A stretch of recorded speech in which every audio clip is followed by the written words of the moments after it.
Hey y'all, I am finally back on social media after a very long time. Taking a break, going crazy, trying to figure myself out. Y'all know how it goes. But we are back, more confident than ever, more enlightened than ever, and more prepared to take on this journey from a place of wisdom, discipline, and right thought. The purpose of today's video is to navigate the Nike Tech versus quarter zip phenomena in culture as a method of not only aesthetic research, but aesthetic understanding, learning, and understanding aesthetic responses and how these responses add context to fashion symbols. I wanted to understand from a design and aesthetic perspective what made the quarter zip a symbol of elegance, dignity within, and a sign of upward mobility or the capacity to have upward mobility versus the Nike Tech being positioned as a symbol of violence, reckless youth, lack of prudence, and lack of dignity within. I chose to perform a content analysis as well as navigate the history of the collar shape and some of its configurations over time. People treat aesthetics like they aren't important, but aesthetics foster swift emotional connection, affect our perceptions, and signal quality. Aesthetic perception and learning is based on the assumption that to appreciate beauty, one must first learn and understand its source to even be able to begin to appreciate it. Professor and author Marilyn DeLong approach to aesthetics involves a cognitive framework that emphasizes visual analysis of apparel in relation to the body and context. The cognitive framework is built on Gestalt psychology. Mind unconsciously organizes information. Because of that, the mind synthesizes parts of an image, and the image itself then influences viewing in a different way than each individual part of an image would if they had been taken as just an individual part. DeLong approached aesthetics as formal, expressive, and symbolic qualities. Formal meaning the elements and principles of design of the form, but we are discussing fashion in this video, but the form could be anything. Expressive, meaning the emotions associated with the form, and symbolic, meanings and qualities attached to the form. DeLong also noted that aesthetic response is an interaction between the form and the viewer. Symbolism is also important to note because throughout the quarter zip versus Nike Tech phenomena, I noticed symbolic violence is a concept by Pierre Bourdieu, a sociologist, and I hope I am not butchering the name. Essentially, it's an invisible, gentle power that causes social hierarchies to appear natural, even if that may not be the case. And it's exerted through internalized beliefs and social norms, causing dominated groups to accept those beliefs and norms as a way of the dominant group to assert status in a way that's not noticeable. And when it comes to Nike Tech versus quarter zip versus Nike Tech, I know I'm bouncing between references, but when it comes to the phenomena in question or that we're navigating, symbolic violence can be seen all throughout its continuity. I believe Jason was just trying to get his rocks off, but attention seduces people, and people cashed in on something that they recognize opportunity in. And once institutions came into the field, anything was up for grabs. So I definitely see how this got here, and it's honestly interesting. And the purpose of me making this video, I see fashion through a social lens.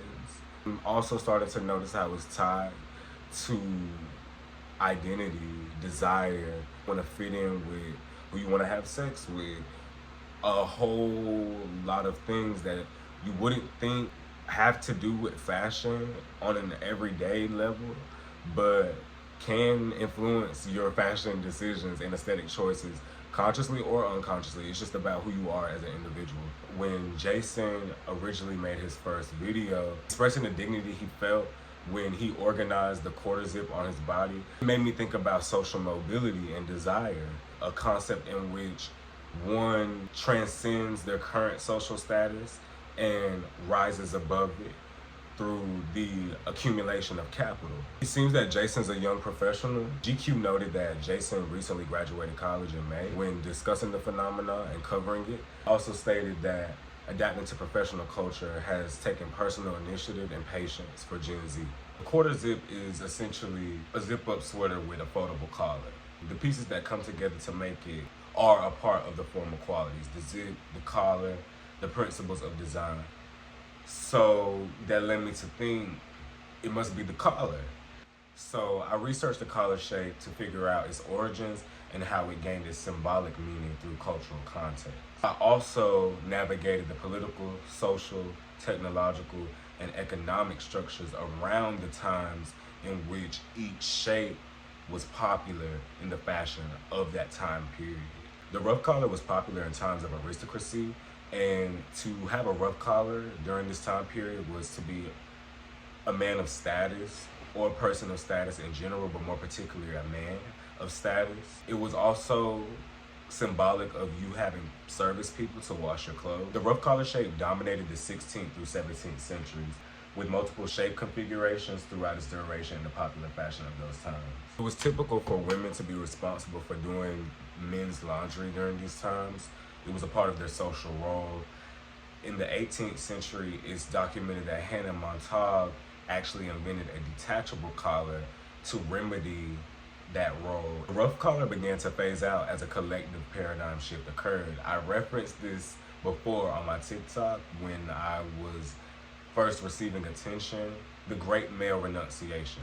That is the cultural movement and collective paradigm shift, collective philosophy shift that changed male fashion, even black male fashion.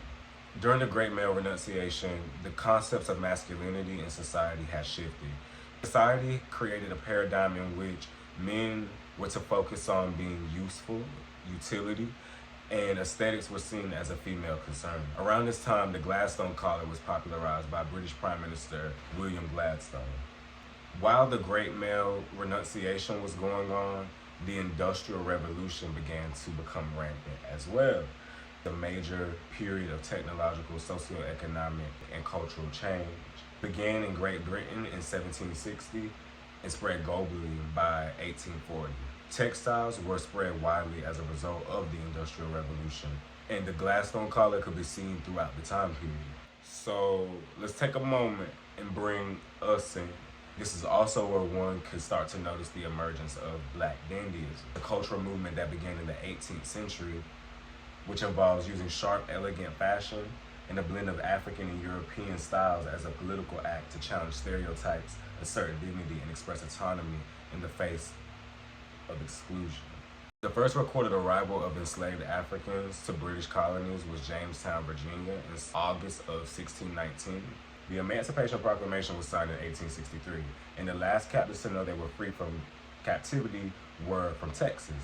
They knew of their freedom by 1865, marking the end of slavery.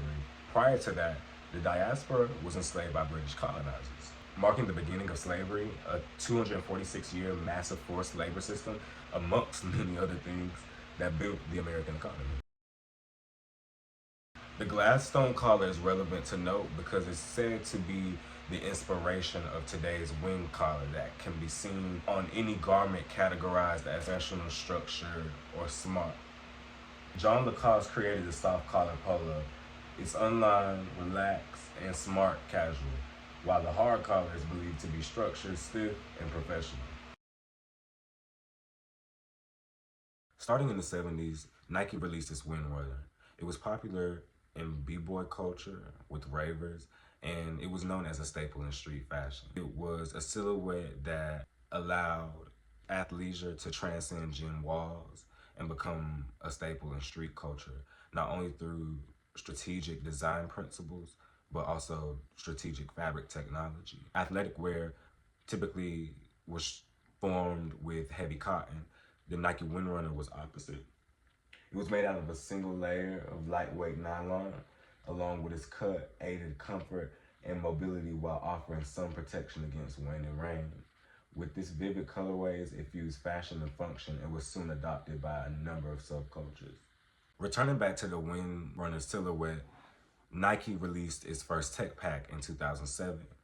Within this tech pack, the Windrunner was revamped using no-sew technology, a 3-layer construction using cotton jersey with a synthetic spacer layer, and the fabric is welded together using ultrasonic waves to avoid raw edge stitch marks. The initial launch included a track jacket, a fleece crew, hoodie, the pocket tee, and later that year, an N65 inspired field jacket in black and chino, all of which had gotten various tech updates. Tech Pack then took a break but was reintroduced for the fall-winter 2013 season, returning to the marketing heritage of the Windrunner. 17 of Nike's leading global athletes helped design the collection that had its route in performance but future in fashion. The first collection consisted of track tops and hoodies that, beyond having been edited into cleaner futuristic silhouettes, had been updated with technological advancements, making them extremely lightweight while still retaining heat and offering rain and wind protection. After the Nike Tech Pack released in 2013, the Nike Tech Pack began to receive endorsements and media attention from celebrities such as Drake, LeBron James. It slowly became a popular symbol in street style and popular culture. Chicago drill is a subgenre of trap music that emerged in the 2010s, popularized by rappers like Chief Keef, Young Pappy, Rondo No. 9, Booker, Huncho, L.A. Capone, D-Rose, and M-Thang. Chicago drill rap music videos usually capture rappers in their respective communities with fellow community members. Puffer jackets, hoodies, relaxed polo tees, windbreakers are ubiquitous fashion symbols in Chicago rap videos, as well as leather, sports, bomber, and track jackets. No curve, one call, yeah, Booga gon' murder. UK drill is a genre born from Chicago drill, originating from Brixton, London, that became popularized in the mid to late 2010s. Welcome to Brixton, I'm in the party with Barbies and drillers. Which embodies some of the same visual motifs, methods of storytelling, social experiences expressed by Chicago drill rap characters, even down to the environment, spaces, fashions, and visual motifs in UK drill videos. So why is Chicago drill and UK drill important? At the time that I'm making this video, or close to the time that I'm making this video, the Nike Tech is being positioned as a symbol of lack of prudence, lack of dignity within, and proximity to violence and hedonism in popular culture, while the quarter zip is being positioned as a symbol of dignity within, prudence, and proximity to professional culture. And I don't think any of these perceptions are wrong. I believe they are neutral, and we apply force through the strategic use of words, symbols, and our collective consciousness to inform certain forces, truthfully. Forces that assert status, forces that instill fear and dignity. The Chicago drill scene created a visual motif involving particular fashions. As the UK drill scene emerged, this visual language was adopted, providing context to the fashion symbols often displayed. Remember how I mentioned expressive qualities as an aspect of aesthetic response? And a part of DeLong's cognitive framework is understanding that aesthetic response is an interaction between the form and the viewer. So by attaching negative symbolism, which is an aesthetic quality in her cognitive framework, by attaching negative symbolism to the Nike Tech symbol, it could create a boundary that wouldn't allow one to experience those expressive qualities that comes from organizing the symbol on the body. You see how that force we create makes it easier or harder to do things? My conclusion, all in all, is that Jason had the right intentions and his idea was used for capital. That's just the name of the game. I also want to conclude with understanding aesthetics, how they're formed, and what informs that formation is key to having the capacity to appreciate beauty, especially in complex form.